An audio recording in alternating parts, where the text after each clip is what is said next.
Hey guys, Josh here from Sportitude, and it's shoe review time, and it's time to unveil the new Asics Gel Kayano 27, a very popular running shoe globally.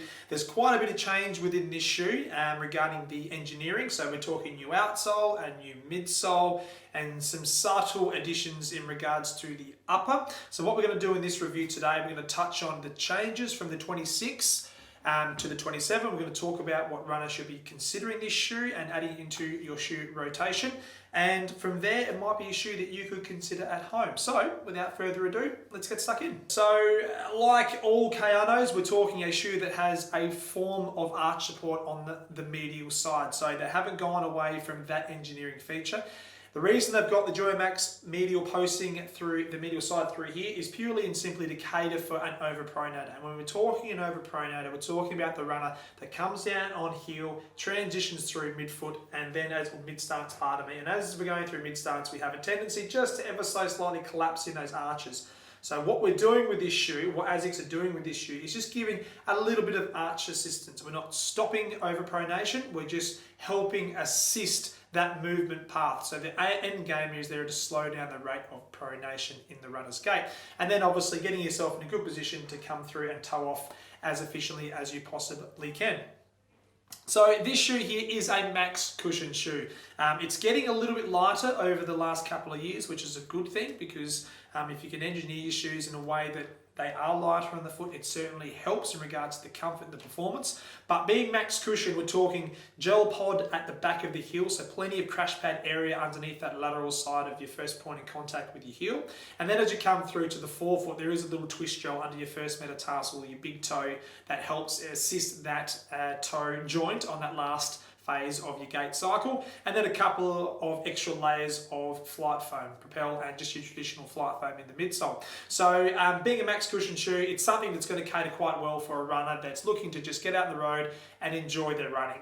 It's not super light where you want to throw it into your rotation for tempo runs by any means. However, you can do that, not saying you can't, but it's certainly a shoe that's really catered to clock up the Ks, and very easy shoe to run in, that's for sure. Let's talk all things outsole first. So that was the first thing that actually jumped out at me when I first started playing around with this sample, is that the Truss 6 system is probably the biggest change I've seen over the last couple of years with this shoe. So I'm going to hold up the men's because I'm going to compare it to the 26 from the men's as well. So if I'm holding up the shoe here, you can see, I mean, to the naked eye, it doesn't look like a whole heap has changed. I mean, you've still got Truss 6 systems splitting the heel and the forefoot, heel and forefoot with those Truss 6 devices through there. However, what the 27, what they've executed with the 27 is, it is a complete and encapsulated Truss 6 beam through there. So you can see there's a couple of cutaways in the 26, and that's been the case for a couple of years now with the Kayano series. But making it a solid Truss 6 beam, I initially thought it was going to be heavy and stiff. However, it's a little bit lighter, and when you put the shoe on, it's not as intrusive as the Truss 6 systems have been previously. So obviously it plays a role in the gait cycle. So when a runner comes down from heel, starts transitioning through to their mid-start phase of their gait cycle, it does help in that deceleration phase or the braking phase of your gait cycle. So that does play a critical role in slowing down sort of speed of movement. However, it can, in previous shoes, it can be a little bit noticeable. I mean, I've always enjoyed running in the Kayanos. I think they're a great shoe, but I'm probably going to enjoy running in this one much more. I've only done a couple of test runs in them, and that's 2 10-kilometer runs, and I've enjoyed the feeling of them. They are a nice smooth shoe under the foot now, which is great.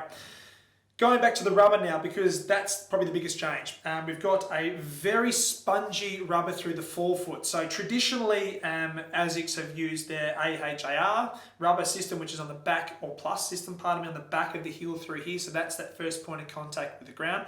It's like a carbon rubber, it's harder wearing, it's got to protect the foot from that cushioning pad through here, so it's designed to be a little bit more durable, harder wearing. As you come through to the forefoot, the rubber, generally speaking, used to be blown rubber, and we're talking a softer, slightly thicker foam. So it is actually kind of a nice feeling running with that forefoot bounce, knowing you've got a bit of extra cushioning in the rubber as well, which is nice and helpful. And the other thing too is the guidance line. Now, I have to go back a couple of Kayanos here to really prove a point, but for a while there, we used to see a vertical line come through the shoe, and that was essentially all about encouraging the foot to and continually transition through a natural movement path. So Asics have done away with that. We've essentially started to tinker with it in the 26, so you can see ever so slightly the flex grooves in the forefoot. So we've got 1, 2, 3 flex grooves in the 27. And then as we hold the 26 up through here, you've still got 3 flex grooves. However, you've got this little indentation through the outsole to midsole through here, which is ever so slightly just shaving away what was that sort of noticeable guidance line through the vertical line of the outsole. So what they're, I suppose, achieving with this is because they've gone a little bit softer with the rubber, a little bit softer with the midsole, it's pretty compliant through mid-stance to toe-off. So if you still have that guidance line, it might be a little bit too unstable. So they've tinkered with that, which is great.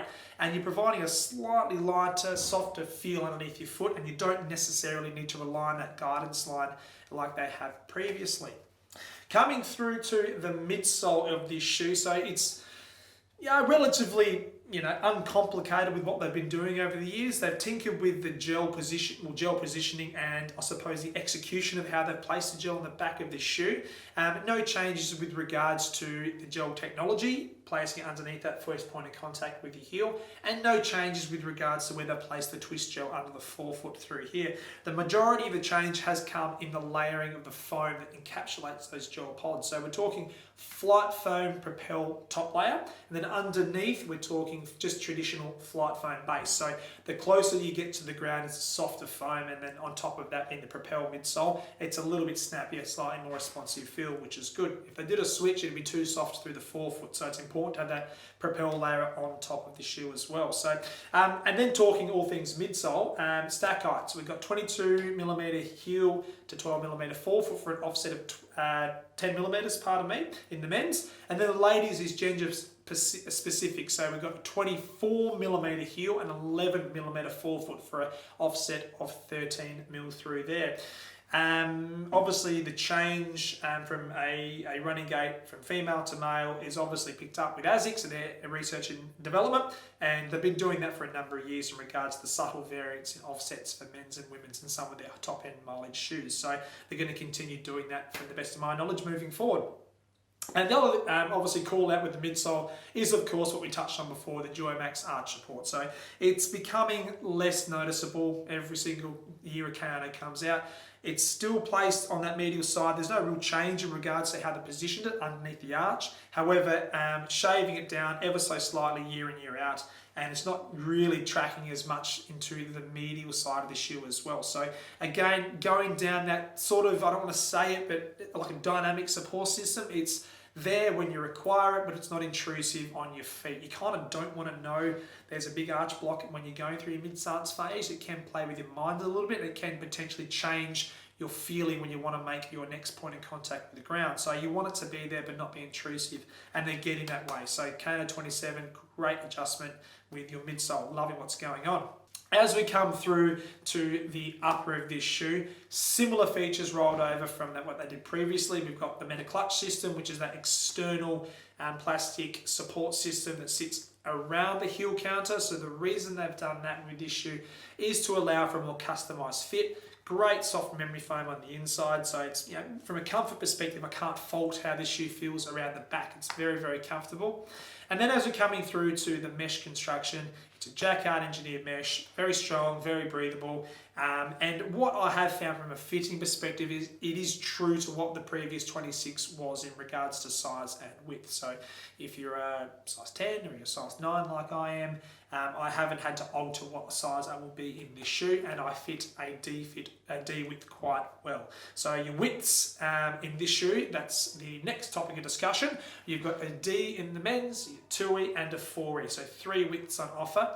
And with the ladies, we've got just the 2. We've got a B width and a D width as well. So it's good when brands obviously call out widths for their I suppose, flagship shoes. It helps us at specialty stores ensure that we've got the right fit for the person at that time.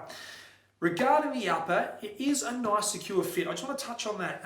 Reason being is, let me get my number right here, it would have been the Kayano 25.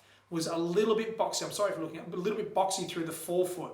And what I found with that specific shoe is that I had good wriggle room with my toes, but after about 200 to 300 kilometers in the shoe, I got a bit too much stretch personally, and I found it to be a little bit too spacious. So this shoe, obviously you get the measurement with regards to the width and the length, but there's no measurement for depth in running shoes. But I like the way this just snugs my forefoot in quite well without being too tight and restrictive. So they've executed a very, very good upper on this shoe. So there you have it, guys. The Asics Gel Kayano 27. We've got a launch in the middle of 2020. Always an anticipated shoe year in, year out. And I can confidently say I've liked what they've done with this shoe through here. There's some exciting times coming with the Kayano franchise. I mean, we've got the traditional Kayano. There's a Kayano Light coming out sort of the middle of 2020 as well. So there's a lot to like about what Asics are doing with their top-end running shoes. And I can vouch for the fact that this is a comfortable shoe. You've been a Kayano wearer previously, and yes, we've had some comments over the years that, you know, I like this Kayano, I don't like this one. I mean, the reality is when engineering features do change, we do hope that you can roll over to the next model, but sometimes it's just not suitable for you as a runner.